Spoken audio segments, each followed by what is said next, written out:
the first episode. Is it? Yeah, kind of legendary. Oh, dang, man. Yeah, first episode. I'm honored. City Sports Show.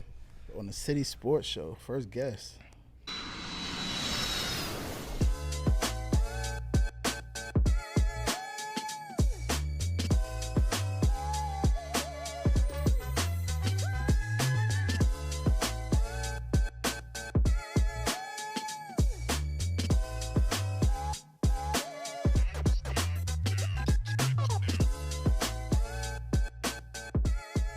Yo, city on me, city on three. 1, 2, 3. What's up, world? Welcome to the City Sports Show. I'm your host, Tommy Reamon. Today we got a very special guest. Rashaam Rogers, known around here as Coach Kez.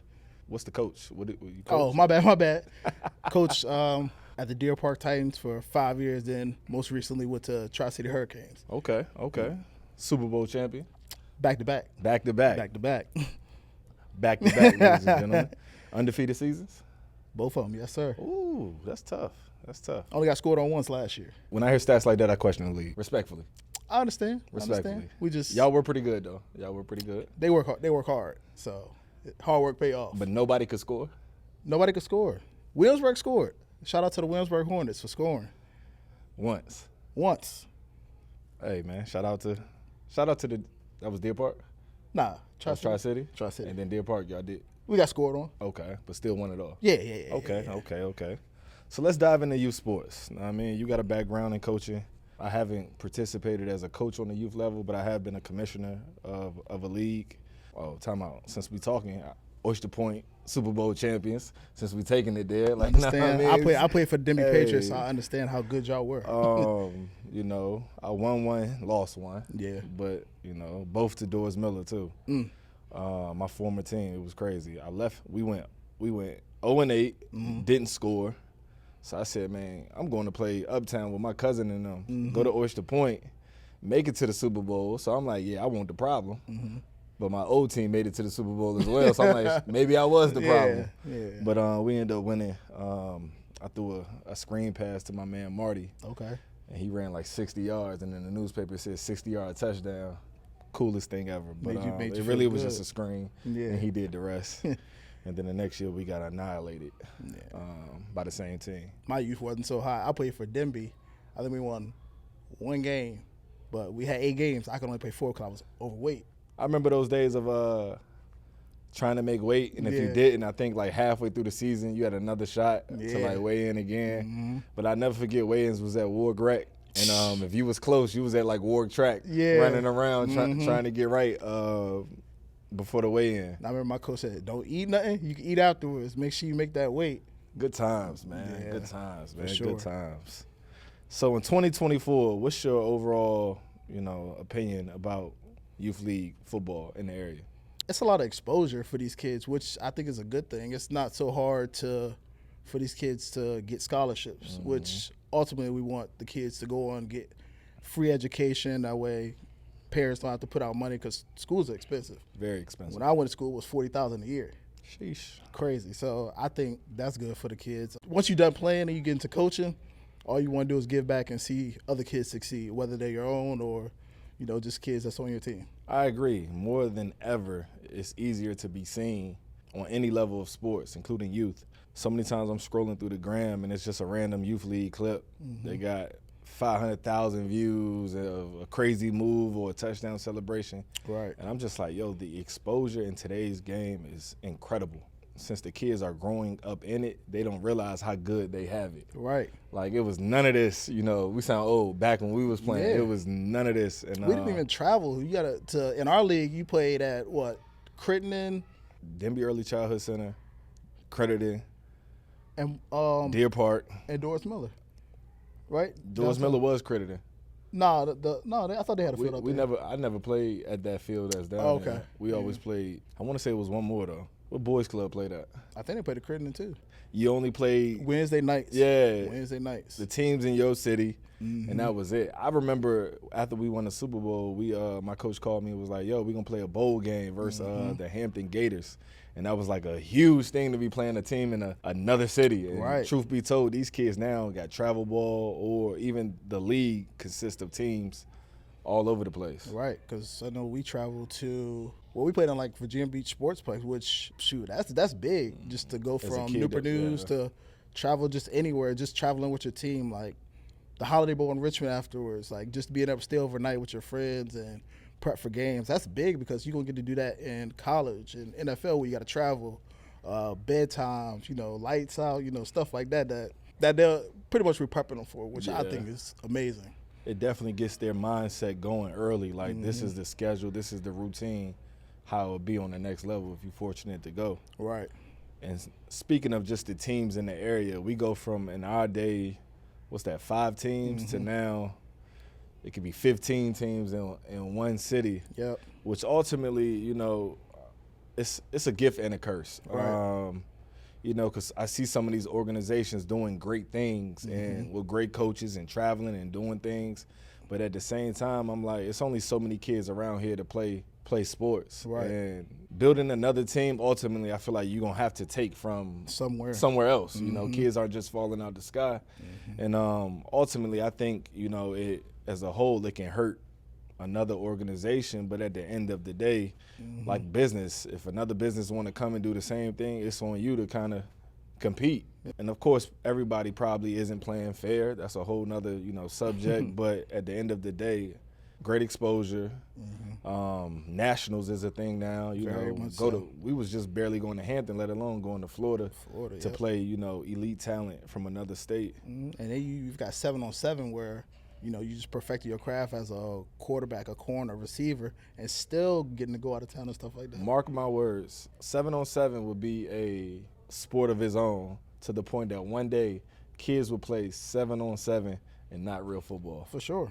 Which is crazy to think. I guarantee it's going to be kids that's just like, or because flag is now an Olympic sport. Right. Which is essentially 7-on-7. It's like kids growing up can be like, yo, this is my wave. Like, I ain't doing the real thing. I don't want to get hurt. Yeah, like I just want to play flag. Or I just want to play 7-on-7. And that also gives opportunity for women to play. Like, that too. Get introduced to the sport. Because, of course, we have tackle women's football, but every woman don't want to get tackled. Like, how can I be great at football but not get hurt? So women's sports is on the rise. Absolutely. I mean, from social media to watching it on TV. I just saw a clip last night that Blueface baby mama Christian Rock, she was playing tackle football. She was at running back. I saw that too. And I was just like, yo, women's football is on the rise, bro. And it's like, it's phenomenal because it's like, yo, once upon a time, it's like, who would have thought? Right. And now you watching it, I sent the clip to my man Trig, and I swear it was a team in Texas that was like stacked across the board with talent, but the running backs was like toting that joint like ta-ta-ta. Right. The first thing he said was like, yo, the running back's feet crazy. like I was highly impressed. Like no shade at all. I'm like, yo, she can go. Like she might be able to come over to the other side and get a couple touches, man. Right. And I'm just excited to see where that goes, because even in this area, I think it's 2 or 3 women's semi-pro teams, and they be coming in copping the merch. So I'm excited. I'm excited to see that. Football, all in all, is on the up and up. Yep. When it comes to youth football, what do you think is the biggest difference just from now and when we played? What's the first thing that jumps out? We talked about exposure. It's different in the demand. Like, when we played back in the day, we played Wednesday. So it's like, okay, Monday and Tuesday you got practice. Thursday, Friday you might not because you don't play till next Wednesday. Yeah. But now we're playing on Saturday, Sunday. So you got that Monday, Tuesday, Wednesday, Thursday, Friday walkthrough. So the demand is a lot higher for these kids than we had back in the day. We could go to school, go to practice Monday, Tuesday, go to school, and then get out of school, go play at 7 o'clock at night. So I think that's the biggest difference in youth sports now. What do you think about kids that live in Newport News but they play on a Norfolk team, which once upon a time would be unheard of? Right. Most people go across the water just to get more exposure because they know those teams are building for nationals. Some teams, which is okay, are just built for around here. Yeah. You just want to learn the sport or just have fun with your friends, and that's cool. Definitely. But we do have the 14U Colts, nationally ranked organization. So if you're going over there, it's like, oh, I mean, the business, I want to get exposure. I want to play with the best. Yeah. So it all depends on the situation and what's best for you as a player, what's best for, your child. Do you think youth sports will ever get into the realm of these kids are getting NIL deals? That's tough. I say no because, well, You never know. you never know. Because I was going to say a parent or guardian will have to control the NIL because they wouldn't be old enough. But I guess if you go into college, you'll be under 18. Yeah, Some kids it's the get same, NIL. yeah. So, but I do think like with 11, 12-year-olds, even 13, 14-year-olds, the parents will have more hands in it. So for people handing out NIL deals, they might not want to deal with the parents. Mm-hmm. So it just depends. But that's a very good question. I saw a kid on Instagram. He calls himself Baby Gronk. Oh yeah, You seen him? Yeah, ton of followers, but he literally was like carrying himself as a like NFL type prospect when it comes to what team am I gonna play for this year? Who wants me? I'm starting my bid at $2,500 a game. That's crazy. Like ready, set, go. That's crazy. And when I saw it, my mouth dropped, but at the same time, it didn't surprise me because all football does is just trickle down from the league to college, high school, youth sports. But when it comes to rules, when it comes to, game changes and enhancement, everything just trickles down. So I'm like, yo, if somebody has it, somebody gonna pay it. For sure. Which is crazy to think, but I'm like, if you want him bad enough or he's really that talented, yeah, and I got the money, yeah, come on over here. You got whatever you want. And I'm like, wow. Yeah. But then it's like, I don't know, are you ruining the kid for letting him do it? Yeah. Because like, It's okay, like if you can't pay me enough, I'm not coming. It's like damn if you do, damn if you don't. Right. Because it's some positives that can come from it, and it's definitely some negatives that can definitely, come about from that situation. But all in all, they say money is the root to all evil, and I'm like, if somebody offering, if I want bread and somebody willing to get it, why not go get it? Why not go get it? Yeah, Right. it's almost like, and then we get upset of the culture or the fact that it's happening, but it's like you can't blame the kid or the person for taking advantage of what's being allowed, or right. society made this a norm. It's popular, so it's like, what can you do other than say go get your money, right? Yeah. You either gonna say yes or no. Straight up. 25? Nah, I'm good. Yeah. And then the next person either gonna say yes or no. And keep it moving. Yeah. And keep it moving. You was a head coach. Yes, sir. How did you go about building your staff? I only worked with 2 of my coaches previously, and the other 2 just wanted to come on just because, first of all, we did have a good team. We had kids and they felt like they could help, but also they just saw how passionate I was, so they just wanted to be a part, which I appreciate them for that because, of course, all head coaches need help. We can't do everything. It's not a one-man show. You need good coaches. Right, so for them to just want to come in just off the strength of what I was doing and what they saw was... That's love. Yeah, definitely. That's love. Definitely. Popular topic in youth football, some people would call it daddy ball. How do you feel about daddy ball? Daddy ball can either help your kid or hurt your kid. Yeah. Hurt your kid if you... And this, I feel like this is more towards like the younger ages because as you get older, most kids realize, oh, well, I'm not going to play running back in high school. Yeah. Let me perfect my craft somewhere. And then they're more prone to what people say, keep it real. Like, Yeah. when they hear the real, like, okay, maybe I need to try something else. But when you 8 and then you 100-some pounds and every kid's scared of you, why not? Yeah. So, like I said, it can help or it can hurt. Okay. It can help build the confidence of a kid. Like, okay, I can't play running back. Let me do what I got to do so when I get to the next level, Yeah. I can be a running back. Like, so it can hurt where you've been a running back all your life and you get to high school or you get to that national team like, oh, no, you're an offensive guard. You're an offensive guard. So, yeah, it can help or hurt. And what's crazy is, like me playing for my dad in high school, you even hear about daddy ball on that level. But when I think back to youth league, my father never wanted to coach me because he was big on saying you need to learn how to be coached by somebody else. Absolutely.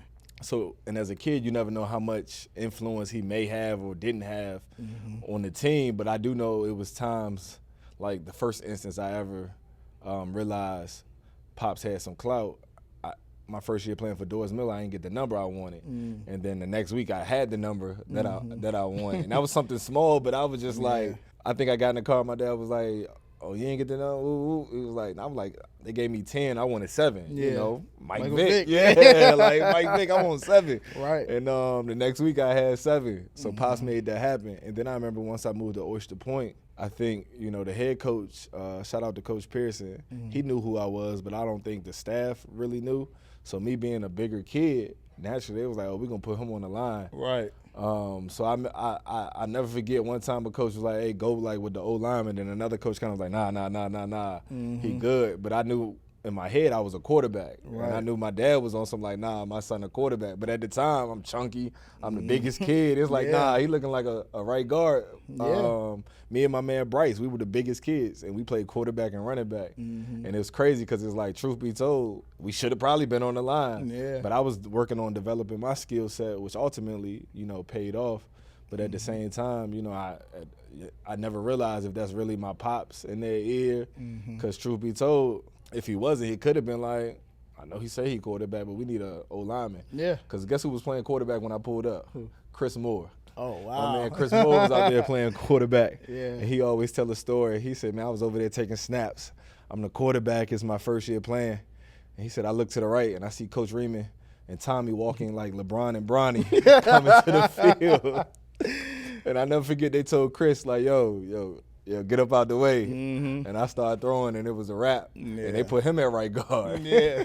So my man go from quarterback to blocker for me. But, you know, shout out to my dog. Yeah. But ultimately, I agree with you. Like, when it comes to, you know, fathers in sports, it's a beautiful thing, first of all, that they're involved. You got to be open-minded and be realistic about your kids' talents. Right. Because right now, at an early age, we all be like, yo, my son going to the league. He going to be this, he going to be that. And we got the right, every dad has the right to feel that way, but we also got to be, you know, realistic.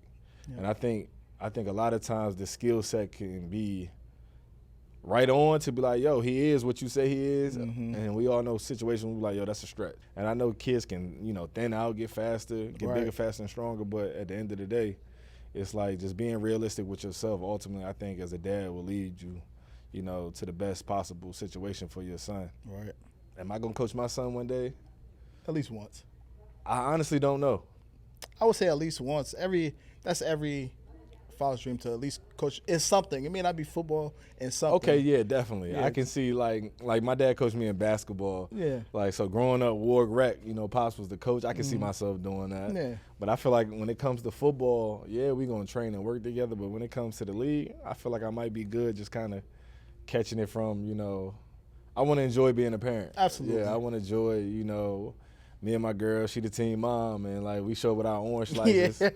And, you know, we kind of, and I know I'm competitive, so and I'm trying not to bark at them, but I know sometimes it's going to be like, yo, tighten up. Like, you know what I mean? I feel the same way, and I'm about to have a girl, so Facts. I'm like, I'm going to coach you one time in basketball, track, or something, volleyball. I ain't played volleyball, but volleyball or something, but if I don't, you're going to hear me in the stands for sure. Definitely. And I never want to be that parent that's always, but it's like, when it's time for me to like, yo, like you need to, you know what I mean, tighten up. Or I might be the wait to halftime somewhere I can walk up versus just me screaming from the stands. But I guess I won't know until I get there. Yeah. I'm gonna say I'm gonna be a chill dad. Yeah. Next thing you know, like, yo, Tommy going crazy. You heard that? That's Tommy over there going crazy. But yeah. I mean, either way, I'm excited. Absolutely. Man, I'm excited. What do you see? Where do you see youth football 10 years from now?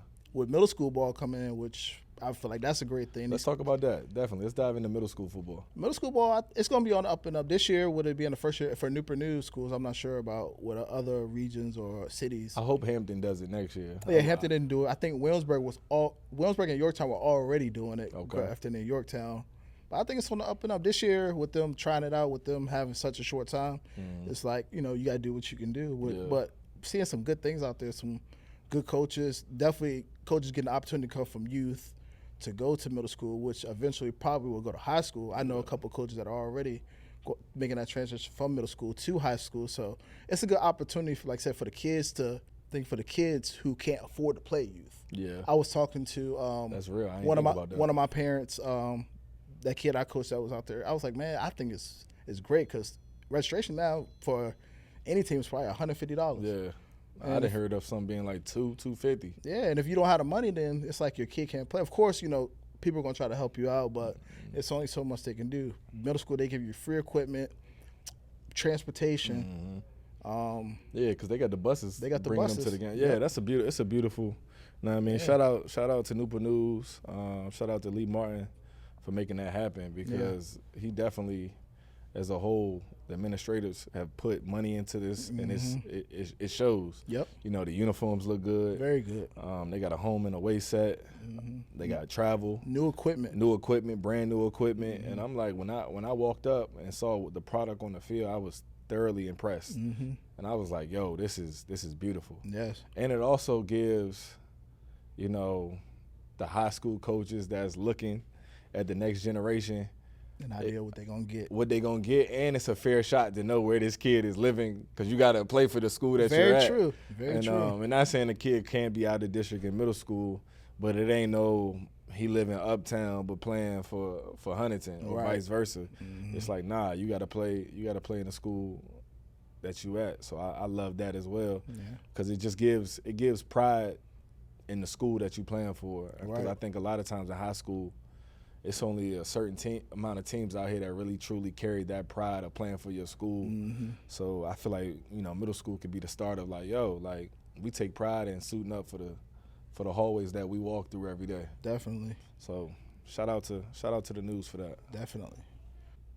But I would love to see, going back to middle school, if Hampton picked it up, and it's way more schools in middle school, but I would love to kind of see like a mini peninsula district. Yeah. Like Newport News and Hampton intertwine, or maybe just like a city championship. Yeah. Winner of Newport News play the winner of Hampton. Yeah. That'd be crazy. That'd be I crazy. thought like that will keep some of the kids from staying uptown, if that makes any sense. Like, because you got kids uptown that say, oh, I want to go to Phoebus. Phoebus is a great school, but when I play for a school, you got walk to school. You know what I'm saying?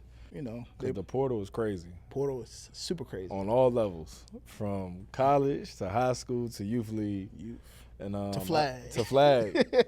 And I think they've implemented rules now that you can't just be team hopping, right? Is it you got to sit? I know, and certainly, yes, you do have to sit at least a year. If you go That's even for the coaches, though. Yeah, that's wild. Yeah, for the coaches. But I understand it, though. I get it. I get it. Like, yeah. coaching, football is a relationship game. So if I play for Coach Kez here and now he's over here, why wouldn't I want to go? Which is totally, you know, honest, but at the same time, it could deplete a whole program. For sure. Because you like, yo, I got love for the team that I'm at, but I'm going to go over here. And everybody like, well, we coming with you. Next thing you know, that whole league could be, you know.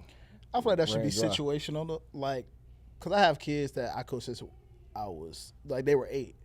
So if I were to pick up and go to another team, of course, the parents and the kid, like, oh, I want to go. I'm familiar with him. I know, like, he does great with my kid. So I feel like it should be emphasis with that, just picking up and then. I feel like you can't police. You can't. It'd be too much policing. Yeah, too much paperwork, too much policing. Yeah, case by case. Well, in this scenario, it's cool, but in this scenario, because the second your situation cool and mine's ain't, I'm gonna be raising hell about you. Like, definitely. Nah, like if he did it, right. It'd be crazy. You're right. Like you said, the paperwork on that it'd be nonstop. I think it's just better to try to stay where you at. Stay where you at. That's my thing. Like, I wanted to make sure I see all my kids through, so I wasn't going anywhere till that first group I had got pushed all the way through. I was fortunate enough to have most of my kids that didn't leave with that first group at Tri-City last year, so it was good. So I got to see them through, but, you know, it's crazy. It is crazy. It's crazy. Just to know that, you know, a kid want to be with you but can't, but you also got to encourage them, like, eventually you got to play for somebody else. Yeah, you can't. Yeah. What we got was special. We probably won a lot of football games. I like you, you like me. Parents is a good relationship. Yeah. But sooner or later, you're going to have to go play for somebody else. Right. And know how to play for somebody else with a good attitude. Yeah.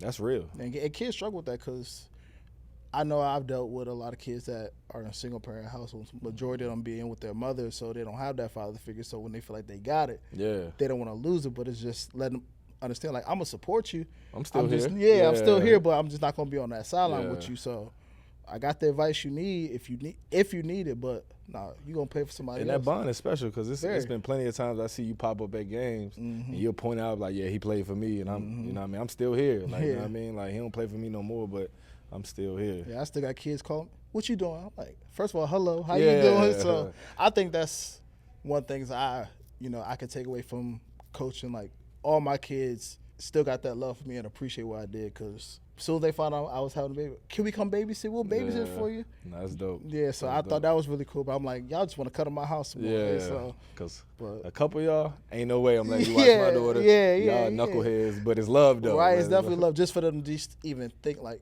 oh, I want to help out. I want to be there for him, for his daughter, like he was there for me. So